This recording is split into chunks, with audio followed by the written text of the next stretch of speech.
Hikmah dari kasus ada kami. Pinjaman online menguntungkan atau merugikan? Hai, selamat datang kembali di channel YouTube kami, Edukasi. Hari ini kami akan menjelajahi topik yang mungkin sudah sering Anda dengar, yaitu pinjaman online. Pertanyaannya adalah, apakah pinjaman online benar-benar dapat membantu kita atau malah menjadi sumber masalah keuangan?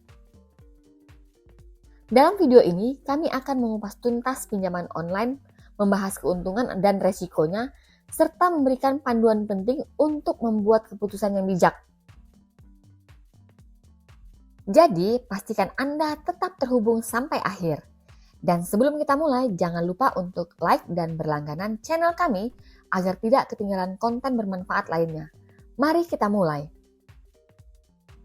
Pinjaman online seperti banyak produk keuangan lainnya memiliki sisi positif dan negatif. Mari kita bahas beberapa aspek positif dan negatif dari pinjaman online. Sisi positifnya, yang pertama adalah kemudahan akses. Pinjaman online memberikan akses yang mudah dan cepat ke dana tunai. Peminjam dapat mengajukan pinjaman dari kenyamanan rumah mereka sendiri dan seringkali mendapatkan persetujuan dalam waktu yang singkat. Kedua, fleksibilitas. Pinjaman online seringkali lebih fleksibel dalam jumlah dan jangka waktu pinjaman. Peminjam dapat memilih pinjaman yang sesuai dengan kebutuhan mereka. Ketiga, ketidakperluan jaminan fisik atau KTA, kredit tanpa agunan. Banyak pinjaman online tidak memerlukan jaminan fisik seperti rumah ataupun kendaraan sehingga memungkinkan lebih banyak orang untuk mendapatkan pinjaman. Keempat, transparansi. Platform pinjaman online yang baik seringkali transparansi mengenai biaya, suku bunga, dan syarat-syarat pinjaman. Ini memungkinkan peminjam untuk memahami sepenuhnya apa yang mereka setujui. Kelima, inovasi keuangan. Pinjaman online merupakan bagian dari inovasi keuangan yang telah memungkinkan akses ke layanan keuangan bagi banyak orang yang sebelumnya tidak memiliki akses ke sistem perbankan tradisional. Tapi ada sisi negatifnya. Berikut adalah sisi negatif dari pinjaman online. Yang pertama, suku bunga yang tinggi. Pinjaman online seringkali memiliki suku bunga yang lebih tinggi dibandingkan dengan pinjaman konvensional. Ini dapat membuat peminjam membayar lebih banyak dalam jangka waktu yang panjang. Kedua, potensi hutang yang berkelanjutan.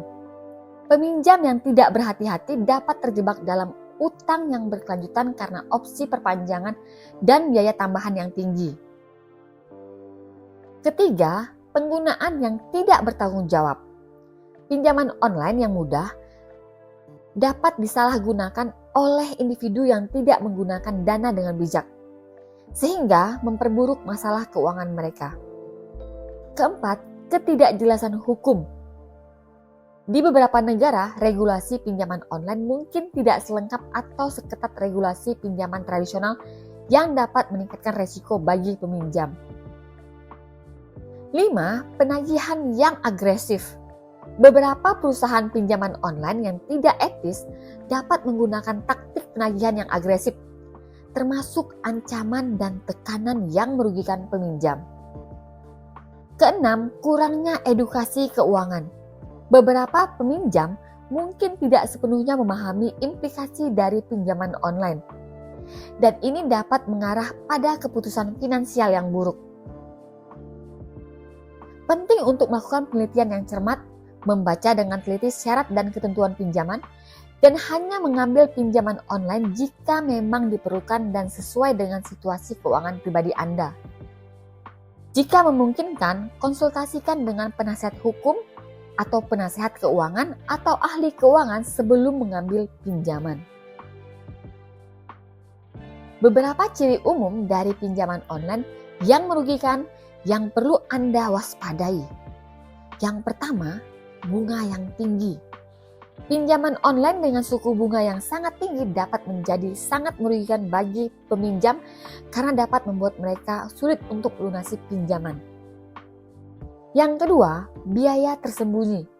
Beberapa perusahaan pinjaman online mungkin memiliki biaya tersembunyi yang tidak diungkapkan dengan jelas kepada peminjam. Ini dapat meningkatkan jumlah yang harus dibayarkan oleh peminjam secara signifikan. Ketiga, penagihan agresif. Beberapa perusahaan pinjaman online mungkin menggunakan taktik penagihan yang agresif termasuk ancaman dan pelecehan verbal yang dapat merugikan peminjam. Keempat, kurangnya transparansi. Pinjaman online yang tidak transparan dalam hal syarat dan ketentuan serta biaya yang terkait dapat merugikan peminjam karena mereka mungkin tidak sepenuhnya memahami apa yang mereka setujui. Kelima, penggunaan data pribadi yang buruk. Beberapa perusahaan pinjaman online mungkin tidak melindungi data pribadi peminjam dengan baik yang dapat membahayakan keamanan pribadi mereka. Yang keenam, rollover dan perpanjangan. Beberapa perusahaan pinjaman online mungkin mendorong peminjam untuk memperpanjang pinjaman dengan biaya tambahan yang dapat membuat peminjam terjebak dalam siklus hutang yang berkelanjutan. Ketujuh, tidak terdaftar atau ilegal. Peminjam harus berhati-hati terhadap pinjaman online dari perusahaan yang tidak terdaftar atau ilegal, karena mereka mungkin tidak diatur dengan baik dan berpotensi merugikan. Kedelapan, taktik penjualan yang agresif. Beberapa perusahaan pinjaman online mungkin menggunakan taktik penjualan yang agresif untuk memaksa orang untuk mengambil pinjaman, terutama jika mereka tidak membutuhkannya. 9. Tidak ada penilaian kelayakan yang memadai. Perusahaan yang tidak melakukan penilaian kelayakan yang memadai terhadap peminjam dapat memberikan pinjaman kepada individu yang tidak mampu melunasi pinjaman tersebut. Dan yang terakhir, ancaman hukuman yang tidak sah. Beberapa perusahaan pinjaman online mungkin mengancam tindakan hukum yang tidak sah terhadap peminjam yang mengalami kesulitan dalam melunasi pinjaman. Penting untuk selalu berhati-hati dan melakukan penelitian yang cermat sebelum mengambil pinjaman online apapun.